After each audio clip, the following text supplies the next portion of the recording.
Hello viewers, অনেকের পছন্দ, আবার সবাই চেনেন গাছটাকে।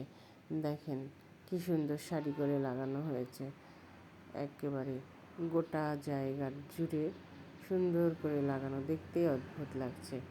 গাছটির নাম হচ্ছে পান পাতা, যে পান মানুষে বাজারে বিক্রি করে এবং খুব সুস্বাদু করে খায় অনেকেই। খুবই প্রিয় অনেকের এই পান পাতা। দেখেন কি সুন্দর সবুজ গ্রিন, একদম। ভালো লাগলে লাইক করবেন, চ্যানেলটাকে সাবস্ক্রাইব করবেন।